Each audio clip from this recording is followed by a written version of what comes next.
Hello and good morning, good afternoon, and good evening to everyone in today's session. My name is John Machinsky, and I'd like to welcome you to today's session of TP Talks. My role is moderator and host, and when I'm not hosting webinars, my day job is Executive Vice President and Customer Experience Strategist for Teleperformance. I can't tell you how thrilled that I am today to have been asked to introduce today's guest, Scott Horace, Senior Vice President of Global Contact Center Management for Mastercard. I've had the pleasure of knowing Scott for several years now, and besides having a great wit and being an avid outdoorsman, Scott also brings with him to the discussion a disciplined and an unwavering commitment to generating an excellent experience for Mastercard's customers, which he'll be speaking about today. So first, before we begin, I want to cover a few housekeeping items. There are several related resources available for you to download. We've got an ebook on curating the customer experience and a white paper on implementing a truly omni-channel customer experience. You can access those in the resources box to the left of your screen. This webinar is designed to be interactive. You'll see multiple icons at the bottom of your console. If you have any questions, we'd love for you to interact with us, so please submit your questions in the Q&A window on the left of your screen. And you can do this anytime during the conversation, and we'll make sure that by the end of the webinar here, we're going to have an opportunity to be able to answer those questions. And should you have any technical issues, just click on the Help widget in the box that looks like a question mark. And then finally, if you'd like to reach us, just use the email widget. First, a little bit about TP Talks. TP Talks is designed to deliver information on bettering the customer experience in easy-to-digest 30-minute bite-sized nuggets. Teleperformance has worked diligently to create a client community where everyone can benefit from good ideas and world-class practices from our clients and friends, and sometimes they're both, and the thought leadership that they bring to one another. So a little bit about the host of TP Talks. Teleperformance is the global leader in customer experience management services. Founded in 1978, Teleperformance has 217,000 employees in 74 countries worldwide, interacting with 40% of the world's population every year. And we unite companies like those in attendance today in an effort to create a great customer journey. Teleperformance has been widely recognized by the world's leading analysts such as Gartner, Frost & Sullivan, IDC, and Everest Group, as well as many of the most recognized brands. So on to our guest speaker for today. Scott Horace is Senior Vice President of Global Contact Center Management for Mastercard Operations and Technology, Global Business Unit in St. Louis, Missouri. In this role, Mr. Horace defines global strategies and leads the Global Contact Center Management Organization responsible for cardholder services across most of Mastercard's portfolios. Members of his organization provide first and second level support and implement contact center strategies and models for Mastercard customers. Also, the Global Contact Center Management team recommends business and process improvements based on customer feedback. Mr. Horace began his career at Mastercard in August of 1995 as part of the Network Command Center. He moved to customer support in 1997, where he held several progressive positions. And he joined the Global Contact Center Management team in March of 2016, so about a year and a half ago. Now, again, a reminder, if you have any questions, please do send them using the Q&A to the left of your screen, and we'll address them in the Q&A session toward the end of the webinar. So from here, we've got a poll question for everybody. So our question here for today is, are you examining your outsourcing and or servicing strategy over the next 6 months? So the options are outsourcing or your servicing strategy, or both your outsourcing and servicing strategy, or none of the above. So we'll take a few moments here for everybody to answer this, and then we'll go on to the poll results.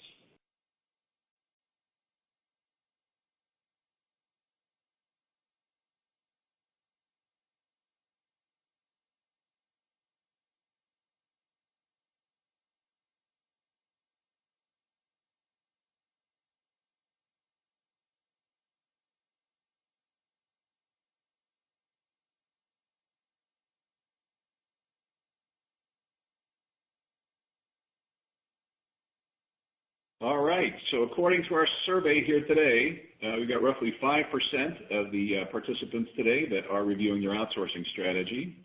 Almost 32% are looking at their servicing strategy, 39% for both, and then roughly a quarter of the attendees today are none of the above. So that'll definitely help us to frame up the rest of the discussion here today. And with that, I will turn it over to Scott. Thanks very much, John. Really appreciate it. Appreciate the opportunity to be here as well. So before we start, just wanted to put up a few hopefully interesting facts about Mastercard and our customer base and the scope of our business. So as you can see on the slide, we have grown significantly in the amount of time that I've been here. We now have over 11,000 employees. We do business in 210 countries and territories across the globe. We support 150 different global currencies and transactions in all those different currency types. We process almost 50 billion transactions a year with a gross dollar volume in the U.S. dollar equivalent of $4.6 trillion. So it's definitely a very large business. There's no doubt about it. And just for hopefully a little bit more fun, you can see the evolution of the Mastercard logo at the bottom of the slide. Before we get into the best practices conversation, I think it's important to talk just a little bit about the history of the Global Contact Center Management team. This team at Mastercard is only about 4 years old. We were put together 4 years ago with a very specific intent after our CFO discovered that our product owners, who used to be responsible for setting up service models for the products as they launched them, as that model perpetrated over the course of about 30 or 40 years, we ended up with 60-plus vendors, 120-plus locations, a myriad of different types of customer experiences, all different rates, all different KPIs. You can imagine the chaos. So when the CFO got some visibility into that, this team was actually created and put under the operations and technology umbrella here in St. Louis. So our first order of business was making sure that we aligned with a couple of partners that could help us out on a global scale, had the footprint that we were looking for, and also would allow us to make a little bit of advantage out of the scale and scope of the work that we had across all the other vendors. So while MasterCard's been around for almost 50 years, the GCCM team has only been here about 4 of those, and we've made quite an impact internally at MasterCard in those 4 years. So moving along to the best practices, I wanted to kind of simplify this down and make it applicable to as many different types of businesses as possible. But number one is absolutely be picky. There are a myriad number of companies that will provide services in this space, and you have to really make sure that you're aligning with a company that shares your core values.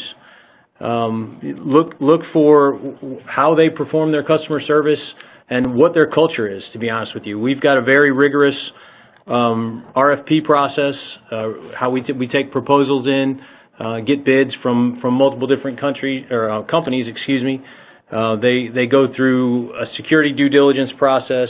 We make sure they have the footprint that we want, and they can provide the services and KPIs that we want at a price that we're looking for. So number one is absolutely be picky. There's a lot of options that are out there.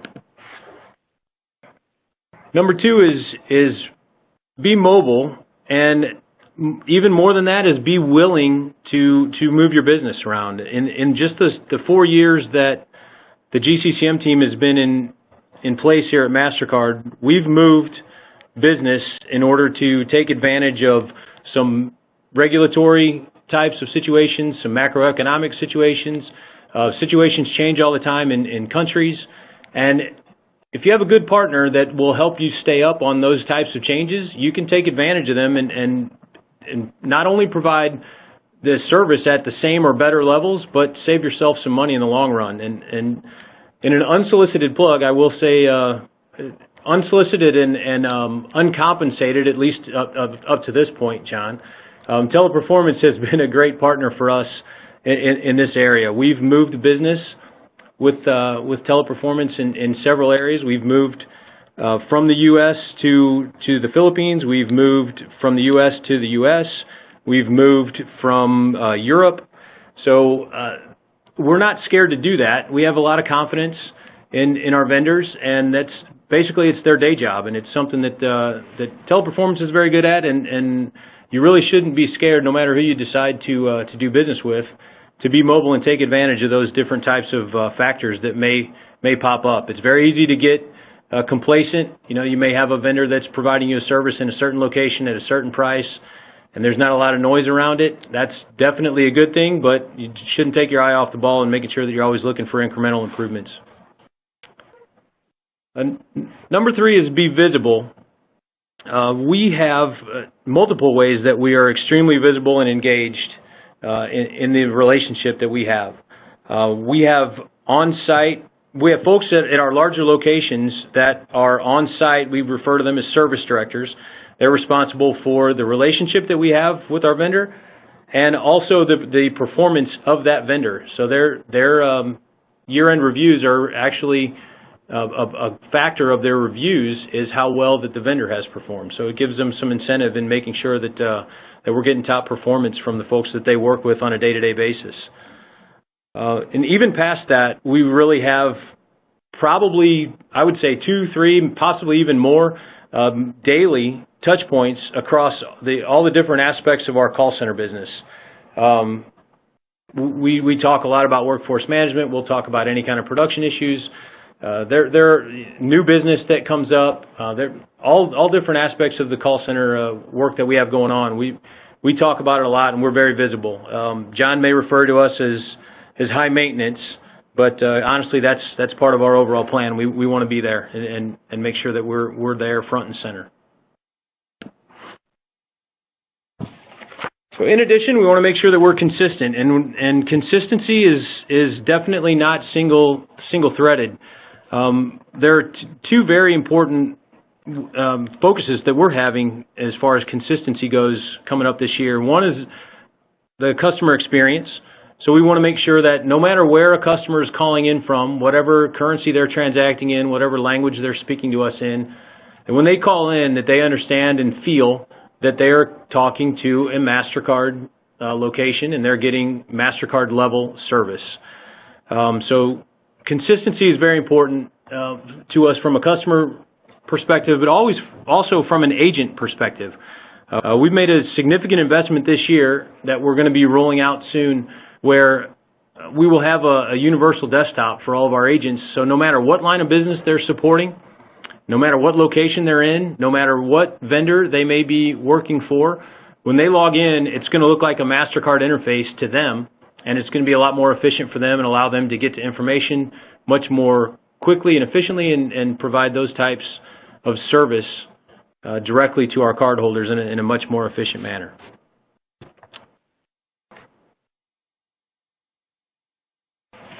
Finally, be persistent.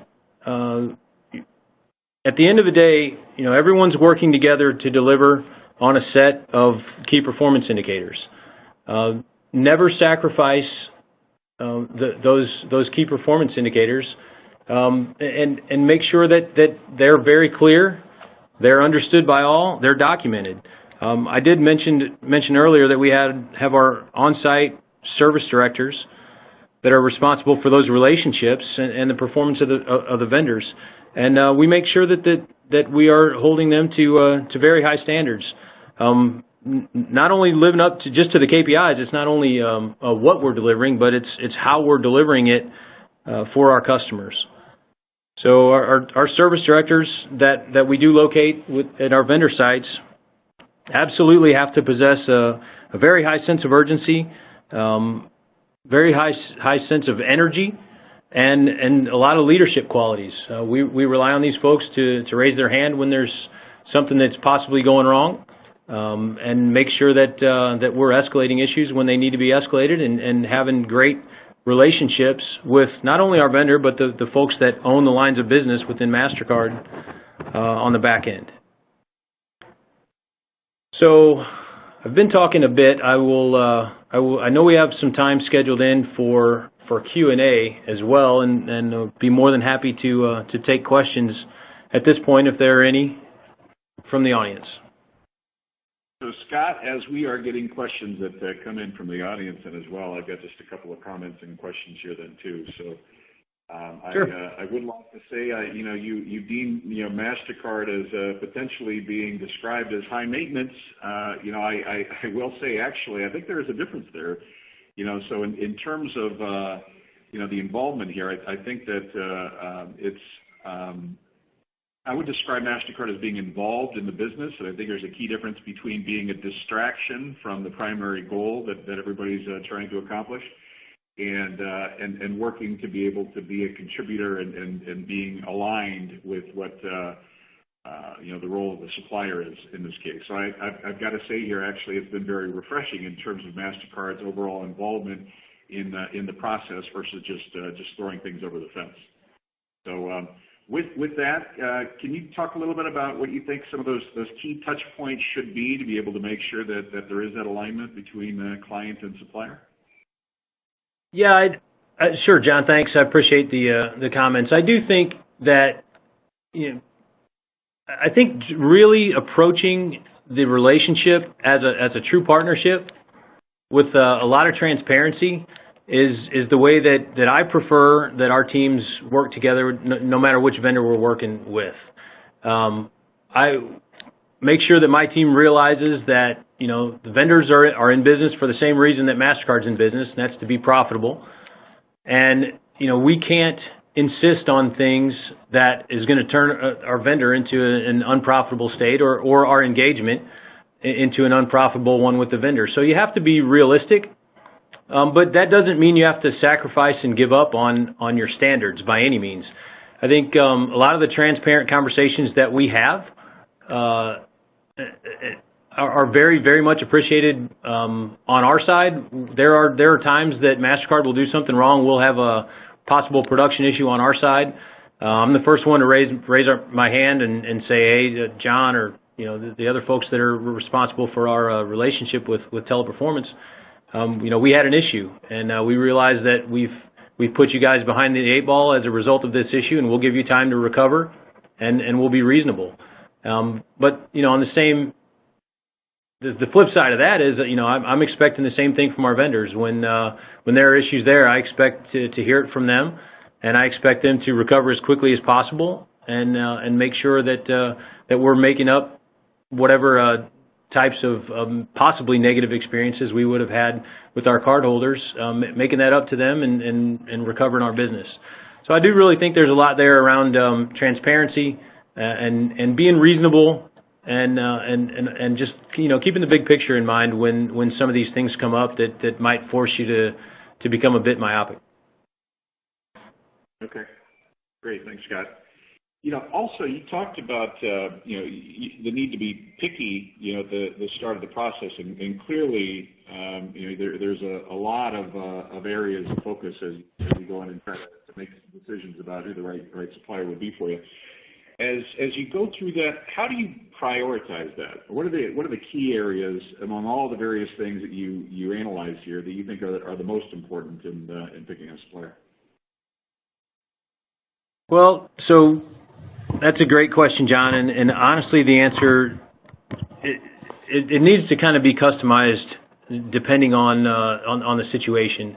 Obviously, with Mastercard, security is absolutely huge for us. We just can't have Mastercard being in the news with our brand being exposed as some recent brands have been in the past with a certain breach or something like that. So security is amazingly top of mind for us. We're very picky in that regard. Also, global footprint. If you pick a partner that doesn't have the type of global footprint that you need to be able to support your customers, you're immediately handicapped. You can't take advantage of some of those country-specific, macroeconomic, regulatory types of issues that may come up during your relationship if you don't have a partner whose footprint globally matches your own footprint of your customer base or your company. So global footprint has been big for us. We have to partner with folks that make sure that they can support our cardholders in all those different languages and countries that we're doing business in. And then finally, same for everyone else. We have a budget that we have to meet every year. The fact that I talked a little bit about the history of the GCCM team and all the different vendors and KPIs and costs that we had across all 60 different vendors in 120 locations when this team was put together. Because we do focus on cost as well as some of the other factors, we were able to return multiple $1 million to the business as we went in and negotiated contracts and decided to move business around and start relationships with some new companies. So security is definitely high on the list. You never want to make sure that there's any kind of breach or exposure there. That's definitely brand impacting. Global footprint, and then cost, I think, are three of the top of mind ones for us. Okay, perfect. All right, another question that came in is, and this is a question from Mike, what has been the biggest pain point in an evolving customer service center? Good question, Mike. I would say, to be honest, the biggest pain point that we've experienced is a lack of visibility into what really happens in the contact centers from our product owners. So we have really stepped up our communications internally at Mastercard and making sure that the folks that own the products that our cardholders are using, that they understand what goes on in the contact center. It's very, very easy to blame issues on support. But if you're not giving your team the proper tools or the proper training, or if you're not giving your end users the proper type of interfaces to be able to help themselves, those are definitely not necessarily issues that have a root cause that lies in the contact center. There are definitely issues that products. I've just went through a redesign of a website for one of our prepaid customers, and the way that they changed the website based on the feedback that they got from the contact center organization has resulted in about a 40% decrease in calls related to a certain topic that we brought up to them. We used to get one call for every 245 visits. We used to get one call for every 67 visits to the website, and after the changes, we were now getting one for every 245 visits to the website. So getting that voice of the customer information and factual data in front of our product owners and making sure that they're not taking the easy way out and just blaming the contact center, and that they're truly understanding the root cause of why people are picking up the phone or chatting with the contact center to begin with, has been really, it's been painful, but it's also been something that we've spent a lot of focus and a lot of effort on, and we've reaped a lot of benefits from. Good question, though. All right. We've also got a question from Greg, and the question is, how did Mastercard originally decide that using an outsourcing partner was the best avenue to create positive client experiences? So, that's some interesting history that I was not necessarily personally a part of at Mastercard, but I do know that we used to have all of this work. Well, I shouldn't say all this work. We used to have a large majority of the work insourced, and the building that I'm actually calling in from now used to have a large call center inside here, and it kind of gets back to a little bit of the things that we were talking about around the Be Mobile practice. We, as Mastercard, was starting to see what the possibilities were with outsourced partners and what the costs would be for keeping the work in-house versus having it with a partner, and the different tax implications and the different headcount and employee versus contractor types of implications. I think there was a business case that was put together, and I think it was probably back around 2000 when that decision was made. I'm guessing a little bit because I wasn't directly part of this team, but it does actually all relate back to the topic that we covered on number 2 of Be Mobile. And mobile, also should include considerations for, in-source versus outsource. You need to just continue to look at all your costs overall, the cost of the resources, the telephony, the infrastructure, and there are a lot of different flexibility that. A lot of different aspects, I guess, of flexibility that you can build into a contract if you do decide, or if you at least want to look into getting some bids from vendors. Vendors will do a lot for you. They can do scheduling, they can do workforce management. You can use their infrastructure versus using your own infrastructure, doing your own scheduling. So there's a lot of variables that are there. It just depends kind of on the reasons that you're considering outsourcing. If it's strictly cost-based, you can absolutely find somebody who will be able to save you some money out there at some point. There's a lot of factors to take into consideration. Okay, great. Thanks, Scott. The next question, we've got time for 1 or 2 more here. This question is from another Scott. Do you have traditional quality monitoring, or have you invested in speech analytics to complement or replace the traditional QA approach? So we have both.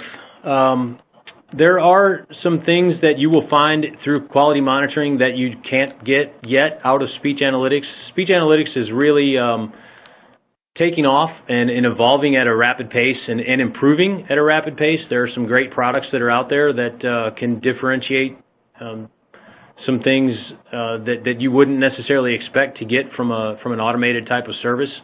So that field is rapidly growing and expanding and improving, but there are also some things that our quality agents and quality control agents find that you can't necessarily find through voice and speech analytics. So we do both, and we do both across multiple lines of business. The one thing that I'll add there too is the voice analytics data that we get, we make sure that we share that data in addition to the quality scores with our product owners. So in fact, the voice analytics is actually part of what drove the website changes that I referenced when we were talking earlier about the improvements that we've made in one of our websites. We found that coming through a voice analytics investigation that we did, and we passed that along to the product owners. But I think you have to have both. You have to, at least right now, my opinion is you have to have both. You have to keep the quality monitoring in place with the human aspect, and speech analytics. Like I said, it's definitely improving and evolving and getting better. 3-4 years from now, we may not necessarily need the human interaction, but for now, I think we still do. All right, great. And I think we've got time just for this last question, Scott, as we're running just a minute long here. So maybe a short answer to a complex question. So how does Mastercard set itself apart from its competitors in terms of cardholder experience? So oh wow, thanks for that one at the end, John. That's an interesting question. We do want to make sure that when, as I mentioned before, that when folks call in, that we take care of them. There are so many, and you saw the numbers at the beginning, there are so many cardholders that are out there. We don't want them to feel like a number. We want them to feel like an individual person.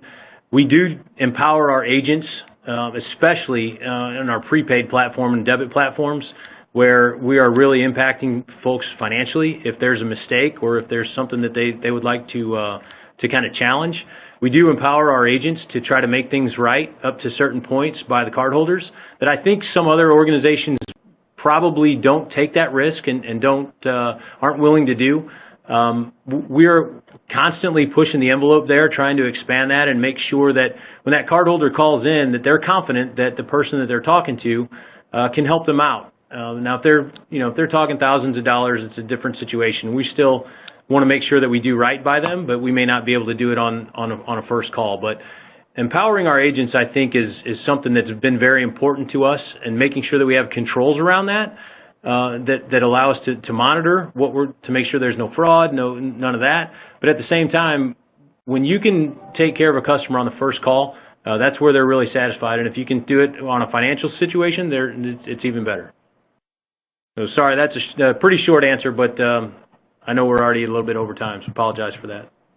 Well, yeah, I'd say given the circumstances here that was great, Scott. Thank you very much.